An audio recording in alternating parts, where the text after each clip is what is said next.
প্রতিবেশী দেশ আছে, আমরা আমাদের দেশ নিয়ে যত ভাবি তারা তার চেয়ে বেশি ভাবে। কথা বুঝতেছেন না? আরো ভেঙে বলতে হবে।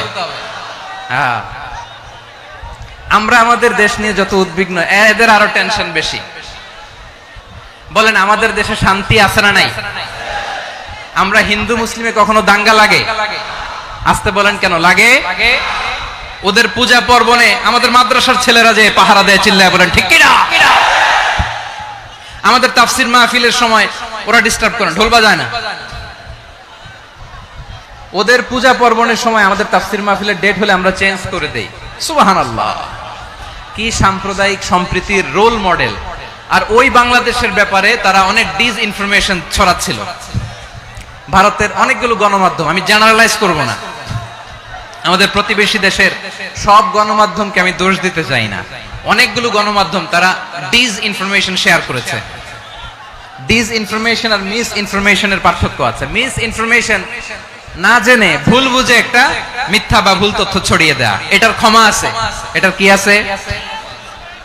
আর ডিসইনফরমেশন মানে ইচ্ছা করে, প্ল্যান করে, ম্যাপ করে, ছক এঁকে মিথ্যা, গুজব, রটনা সোশ্যাল মিডিয়ায় ছড়ানো, এটার ক্ষমা আছে? আওয়াজ করে বলেন ক্ষমা আছে? ভারতের কিছু গণমাধ্যম তাই করেছে, আমরা ব্যথিত হয়েছি, আমাদের হৃদয়ে রক্তক্ষরণ হয়েছে।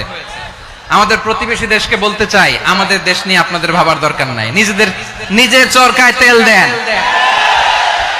নিজের দেশ নিয়ে ভাবেন। গত মাসের ভয়েস অফ আমেরিকার রিপোর্ট, বাংলাদেশে সংখ্যালঘু জনগোষ্ঠী আগের চেয়ে বেশি নিরাপত্তা পাচ্ছে।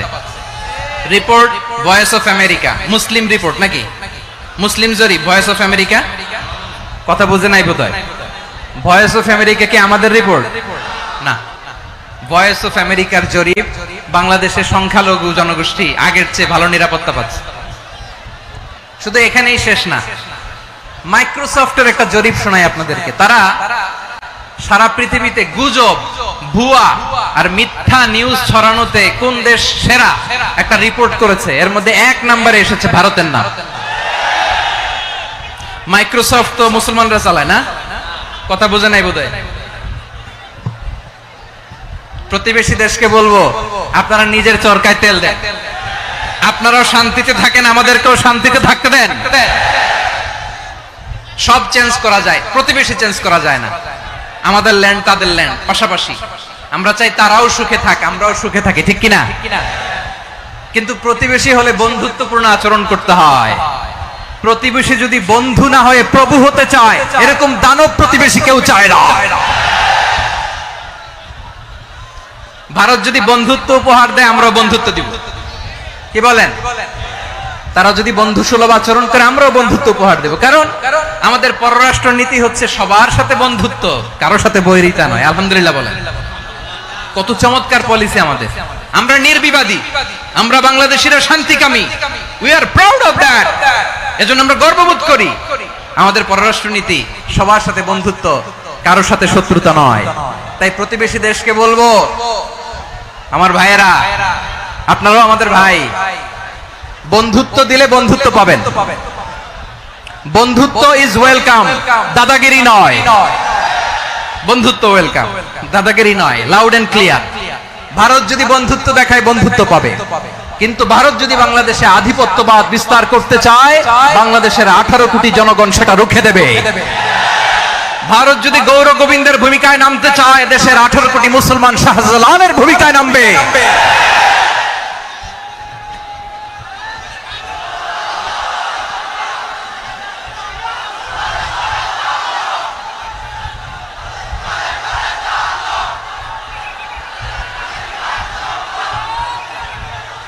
প্রিয় ভাইয়েরা, আমরা বন্ধুত্বে বিশ্বাসী, শত্রুতায় নয়, ঠিক কিনা বলেন? আল্লাহ আমাদেরকে বোঝার তৌফিক দান করুক। তাহলে এই যে তারা বলেছে এদেশে সংখ্যালঘুরা কষ্টে আছে, দুঃখে আছে, এটা কি ঠিক? বলেন এটা কি ঠিক? না, তারা ডিসইনফরমেশন শেয়ার করেছে, এটা ঠিক নয়। আমার প্রতিবেশী বন্ধু রাষ্ট্রকে বলবো, আপনারা এটা করবেন না, এটা করবেন না। আমরা শান্তিতে আছি, আপনারাও শান্তিতে থাকেন, আমাদেরকেও শান্তিতে থাকতে দেন। এই যে চিটাগাং এর অ্যাডভোকেট আলিফ হত্যাকাণ্ডে গোটা বাংলাদেশ আমরা ধৈর্যের পরাকাষ্ঠা দেখিয়েছে, চিল্লায় বলেন ঠিক কিনা? আমাদের নেতা আমাদেরকে ডেকেছে, আমরা শান্ত থেকেছি, আমরা শান্ত থাকতে চাই, আমরা ঐক্যবদ্ধ থাকতে চাই, যে কোনো ষড়যন্ত্র রুখে দেওয়ার জন্য ঐক্যবদ্ধ প্রচেষ্টার কোনো বিকল্প নাই। তাই আজকের আলোচনার ছোট্ট একটা টপিক আমি শিরোনাম ঠিক করেছি, আমাদের জীবনে, সমাজ জীবনে, ধর্মীয় জীবনে, রাষ্ট্রীয় জীবনে ঐক্যবদ্ধ থাকার গুরুত্ব। এবার আওয়াজ করে পেকুয়ার ভাইয়েরা বলেন, আমরা ঐক্যবদ্ধ জীবনযাপন করতে চাই কি চাই না? আল্লাহ তাআলা সে নির্দেশনাই দিচ্ছেন। আল্লাহ তাআলা ইরশাদ করছেন, ওয়া'তাসিমু বিহাবলিল্লাহি জামিআন ওয়া লা তাফাররাকু ওয়াযকুরু নি'মাতাল্লাহি আলাইকুম إذ كنتم أعداء فألف بين قلوبكم فأصبحتم بنعمته إخوانا وكنتم على شفا حفرة من النار فأنقذكم منها كذلك يبين الله لكم آياته لعلكم تهتدون الله أكبر পড়েন। আল্লাহ বললেন, ও গোলামেরা শোনো, ওয়া'তাসিমু বিহাবলিল্লাহি জামিআ, ও আমার গোলামেরা সবাই মিলে আল্লাহর রশিকে আঁকড়ে ধরো। আল্লাহর রশি হলো ইসলাম, আল্লাহর রশি হলো কোরআন। আল্লাহ বললেন, কোরআনকে আঁকড়ে ধরো, ইসলামকে আঁকড়ে ধরো। একা একা আঁকড়ে ধরলে চলবে না, জামিয়া, সবাই মিলে আঁকড়ে ধরো। এই আদেশটা আমাদের জন্য দান করেছেন কে? আল্লাহ তাআলার নির্দেশ, ওয়া'তাসিমু বিহাবলিল্লাহি জামিআ, সবাই মিলে আল্লাহর রশিকে আঁকড়ে ধরো। হাবলুল্লাহ মানে আল্লাহর রশি, হাবলুল্লাহ মানে কি? রশি। এই হাবলুল্লাহ আল্লাহর রশি বা আল্লাহর রজ্জু দ্বারা উদ্দেশ্য হচ্ছে ইসলাম। আল্লাহর রশি দ্বারা উদ্দেশ্য কি? তাফসিরে অনেক ব্যাখ্যা এসেছে। এই এরকম পরিস্থিতিতে তাফসিরের সূক্ষ্ম সূক্ষ্ম বিষয়গুলো আমরা শোনাতে চাই, কিন্তু পরিবেশ হয়ে ওঠে না। আল্লাহর রজ্জু বা আল্লাহর রশি দ্বারা উদ্দেশ্য হচ্ছে ইসলাম, আল্লাহর রজ্জু বা আল্লাহর রশি দ্বারা উদ্দেশ্য হচ্ছে কোরআন। কারণ কোরআন আমাদেরকে ঐক্যবদ্ধ করে, ইসলাম আমাদেরকে ঐক্যবদ্ধ করে। চিল্লায় বলেন ঠিক কিনা? এজন্য আল্লাহ বললেন, তোমরা আমার রশিকে আঁকড়ে ধরো, বিচ্ছিন্ন হয়ে না, আমার দেয়া নেয়ামতগুলো স্মরণ করো। যখন তোমরা ছিলে শত্রু, তোমাদের মধ্যে হৃদয়ে আমি আল্লাহ ভালোবাসা ঢেলে দিলাম, ফলে তোমরা সবাই ভাই ভাই হয়ে গেলে। তোমরা সবাই ছিলে জাহান্নামের কিনারায়, জ্বলন্ত অগ্নিকাণ্ডের পাশে। আমি আল্লাহ দয়া করে ঈমানের বদৌলতে তোমাদেরকে আগুন থেকে ফেরালাম। আমি আল্লাহ দয়া করে তোমাদেরকে জান্নাতের পথ দেখিয়ে দিলাম। সুবহানাল্লাহ পড়েন। এমন পথ দেখালাম যে পথ তোমাদেরকে জান্নাতে নিয়ে যাবে, পথের দিশা তোমরা পাবে। লাআল্লাকুম তাহতাদুন। প্রিয় ভাইরা, তাহলে আমাদের যে ঐক্যবদ্ধ থাকতে হবে, এই নির্দেশটা কার? নাকি মন মতো আমি বানায় বলতেছি? আওয়াজ করে বলুন, নির্দেশটা কার? আল্লাহ। তাহলে আমাদেরকে ঐক্যবদ্ধ জীবন যাপন করতে হবে। প্রিয় ভাইরা, ইসলাম আমাদেরকে ঐক্যবদ্ধ করে। ইসলাম আমাদেরকে কি করে? সংঘবদ্ধ করে, ঐক্যবদ্ধ করে। বিচ্ছিন্ন হওয়া যাবে না।